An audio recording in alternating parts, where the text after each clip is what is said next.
girls and shagged them in a fire exit in a club, or, you know, like shagged them in a DJ box or in the toilets, like within an hour of meeting them, you know, and that is an art.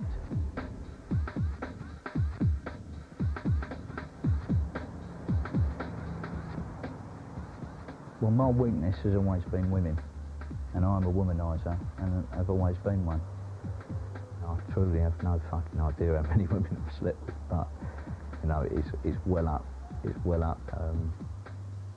It would be over 1,000, I would suggest, anyway.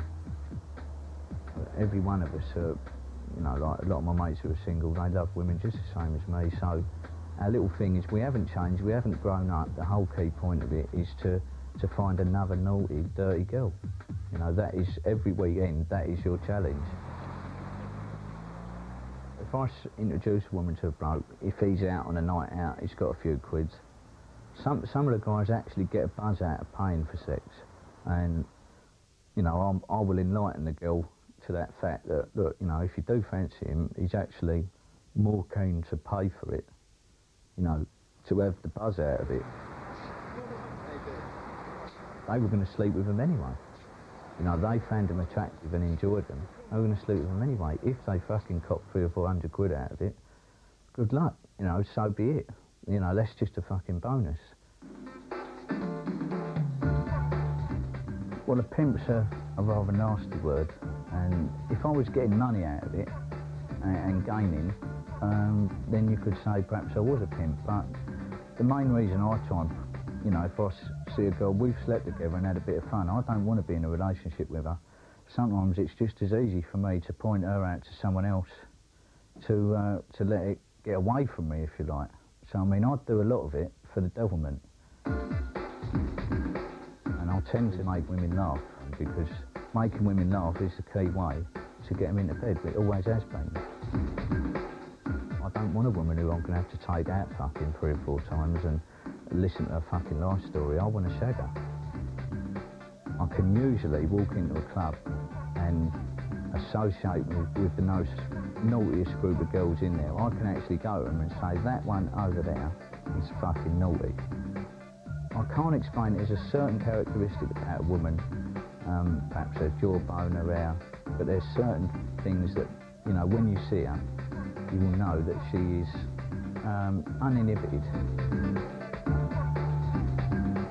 It may be a bit lonely during the week on a Wednesday or a Thursday when you're lying in bed on your own, but the following week when you're in bed with a beautiful bird, you'll think, well, if I was stuck with that bird, I'd never met her.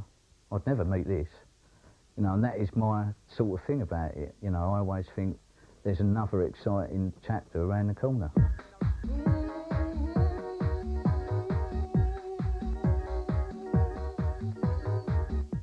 Okay, all right then. I was born to drive.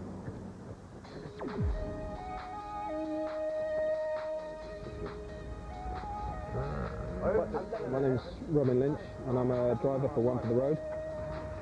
Scoot around London on these little boats, and they fold up, go in the back of people's cars, turn up and take them home, usually when they've been drinking and stuff. See you later, boys. It's interesting. Meet loads of drunk people generally, and drive some cool cars as well. It's pretty good.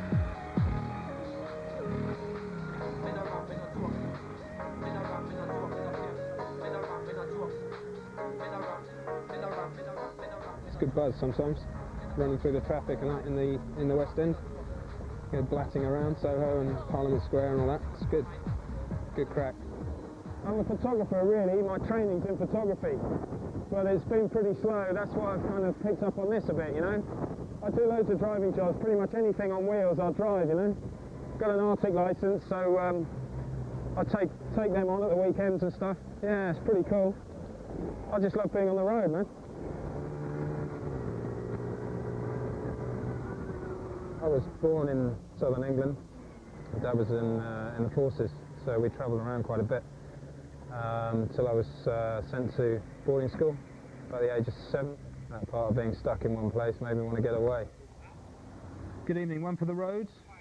That's why I love driving so much.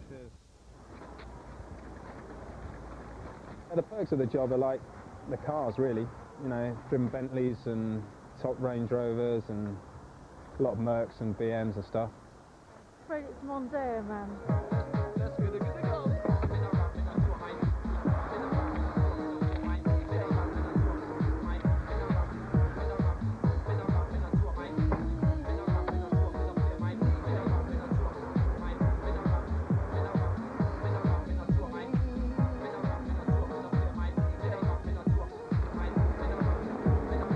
Good. There you are. I think that's the right money. 24, you said? Yes, that's right, sir. 27, that's fine. That's lovely. Good. Very much.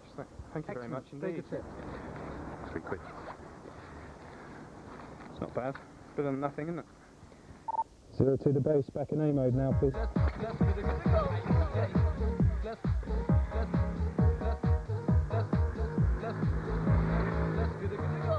love it when it's like this at night. You can just buzz around, you know, and just have the streets to yourself, pretty much. It's great. You can sort of zip in and out of the cars, and you haven't got to worry about too many people knocking you off and stuff, you know. Being on the road is like, it's like a freedom in a sense, especially when you're on your own. I get a lot of time to think. I quite like exploring how I'm feeling and where I'm going and what I'm doing, you know.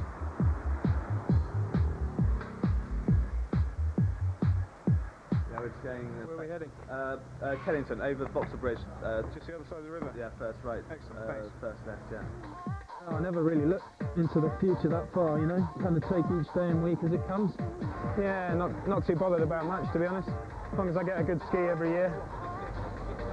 Get a couple of weeks skiing a year, you know. Pretty happy about that.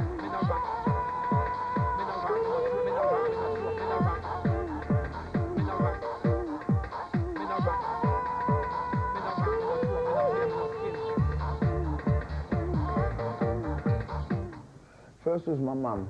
She wouldn't be horrified to see my life and that, but she would be like, Clive, get yourself sorted out, do the right thing.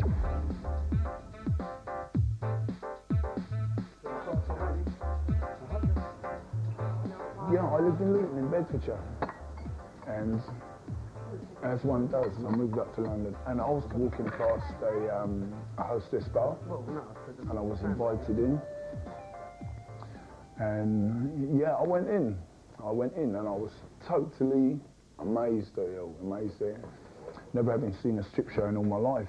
Anyway, in the end, we were actually offered a job. I used to stand up on the door and invite customers down, and I invited a policeman down, and when he threatened to arrest me, I couldn't understand why. I even offered him a discount to come down when he threatened to arrest me. I said, well, there's no need for all that, no need to get stroppy like that. And here I am, you know, sort of worked in strip clubs and hostess bars and peep shows. When a chance came up to get this place, I ummed and ahed and discussed it with the family and then made my decision. You know, like the first time I played it was worth money, but you know, £15 to get into a place like that, you know, like it's a principle, you know what I'm saying? Like, so I thought, if I didn't go there, I went down the annex. So I had a gap in the market whereby places close at 11 o'clock. I open at 11 o'clock. It happens that I'm in Soho, so I get certain kinds of people. Certain kinds of people aren't welcome, you know, people who are going to bring them in and rob them or something like that, they're not welcome. I'll eject antisocial elements who bring trouble to the club simply on a moral basis. Now, things that the general public find repulsive or repugnant, I also find repulsive and repugnant. The bottom line is I don't find it repulsive, repugnant or disagreeable to be selling drinks after 11 o'clock in the evening. This is my niche, Wash. That's it. What's that?